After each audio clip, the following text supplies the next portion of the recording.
Welcome back, everyone. I have selected my papers for my what I'm calling a trifold journal. I have a video where I worked on the cover of this if you would like to watch that, if you haven't already. So I've selected my papers. I use mainly coffee dyed paper. I did some coffee dyed lined paper. I do have an old journal page in there. And I think there's one other one beside, yeah, like this blue graph paper, or the blue paper with the squares on it. So that's what I'm going to be using for my paper. I'm going to let you know the size that I went with. I went with about 9 1/4 by almost 7 1/4. And I just folded all of those in half. And I'm going to go ahead and I'm going to sew this. I'm going to sew this in, and then I will come back and we will work on some.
Okay, as you saw, I did get the signature sewn in finally. I struggled just a little bit, but you know, that happens sometimes. You just have to take your time and be patient with doing that.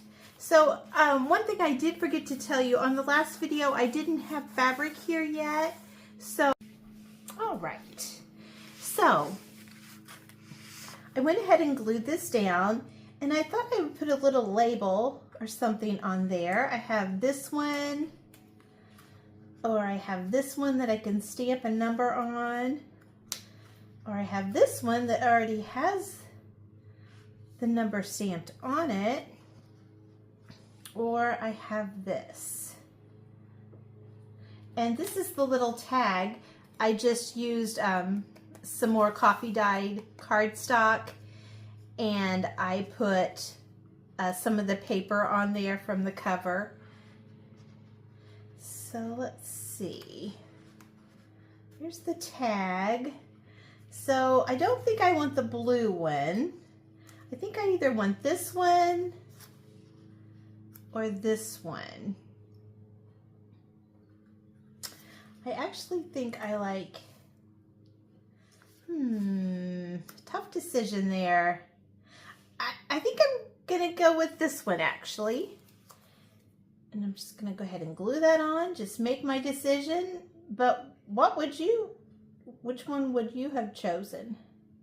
Let me know in the comments if you would have picked the other one or a different one. I just like the number on this one. And I like the coffee dyed look with the red on it, and it goes good with the blue little tag right there. Okay, so let's go ahead and punch a hole in this tag and put a little bit of sari silk in there. I'm just going to use my crocodile big bite, and I have it on the 3/16 inch, and I'm just going to put it in there, center it the best that I can. And I line it up with the black, where the black ends right there. That's where I stop the tag. And then I'm just going to go ahead and center it and punch my hole. And we'll just put a little bit of sari silk through there just to give it a little something. So have you been working on any new journals lately? Or what kind of projects have you been working on? What do you like to work on? Let me know in the comments what kind of things you like to do for junk journaling. Do you make your own journals? Do you buy journals and then decorate them? Or do you buy already decorated journals and just enjoy those? What do you like to do? Okay, we're just going to put that in there. And then I remembered these pockets that I had. I have a video on making a lace folder out of envelopes. And this was the bottom part of the envelope, and it was like an already made pocket for us. And I used some molding paste on here with one of the Tim Holtz lace stencils. And so I thought these would be really cute here with tags in them. Now I did think, do I just want to put one and show the pretty fabric with the tags in it like this? This is another tag, just a craft stock tag already made, and I just covered it with some of the paper, leftover paper. So see, I kind of like this, and I kind of like showing the paper, but then I thought this is cute too. This is just another tag that I had, and I backed it with coffee dyed paper. So I don't know, what would you do? Would you use both, or would you just use one? You know, right now I'm just going to put in the one, and then let me know in the comments, which do you think looks better? Having just one with the tags, or do you think two is good? I couldn't make up my mind. I like both, really. I like having the extra room for more tags or whatever that I might need for my journal. But I also like looking at the pretty paper. But, you know, I can look at the paper on the front and the back. So I don't know. Let me know in the comments. What do you think about that? But for right now, we're just going to put the one tag on there. And I'm going to add a little bit of the sari silk to that also.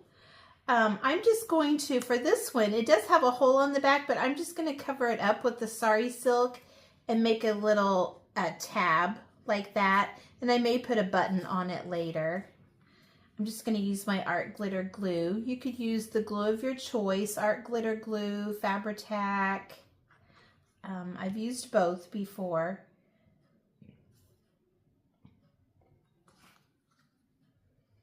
So I'm just going to cover up that little hole right there. You can still see it a little bit, but that's okay. Now, if I, you know, this is going to be for me, so if I were gifting it or something like that, I would maybe do it a little bit differently. And I may still put something over that, and I probably will put a button or something right there. But I just wanted to show you an idea of what you can do. I'm sure a lot of you already know that, but I'm just showing you some of the things that I'm going to do. And then I have these little blue tags, and I thought I would collage. I had just a few of the scraps left, and I thought I would just do a little collage on with these papers. All right, back with the transfer stick. So what I'm going to do is take this backing off, and that will leave the grid paper here with the transfer on it. So I'm just going to put the transfer on here where I think it looks good.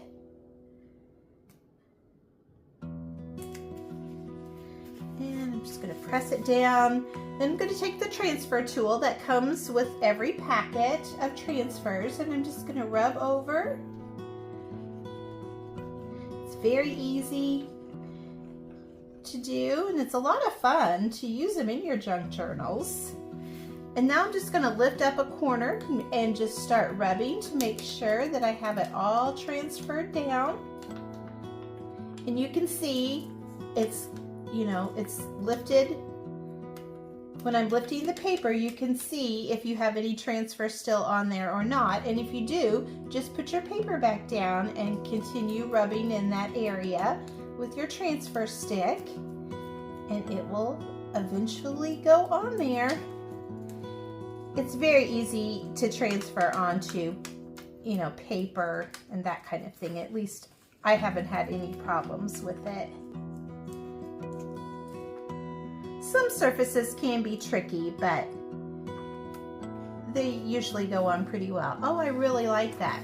Okay, then I'm just going to gently rub over it with my finger, and then I'm going to take the backing sheet and just go ahead and rub over that. You can distress these a little bit too if you would like, but I think that looks really good. I think it looks kind of old and vintage on that book page. And then I'll put another, some kind of tab or something on there. Okay, so that is what I'm doing for decorating right now. I will come back in just a little bit when I have it all together, and I will show you what it looks like. But I'm going to leave out the second pocket, and you let me know in the comments.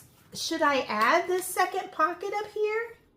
This is what it would look like. It does look kind of cool. I do kind of like it, but I'm going to leave it without the pocket for right now. Oh, I don't know. I don't know. It really looks good with the pocket. But that's what I said I'm going to do. So you leave me a comment and let me know. Do you like it with the two pockets, or do you like just the one pocket? Okay, I'll be back in just a little bit after I have it all together.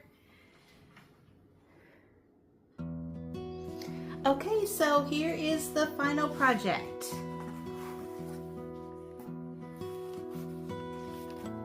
Here's the little paper pad that I made, the little pocket with the tag. I only have one pocket in there right now, but I do have another one, so let me know in the comments if I should put the other pocket up here. I did go ahead and put a Tim Holtz paper doll on one of my tags. Here is the signature all sewn in. Here's the back cover. I could also put a pocket here. If you think that's a good idea, let me know. And then here is the back cover with the pocket with the IOD transfer. All right, thank you so much for watching today, and I hope you have a great day.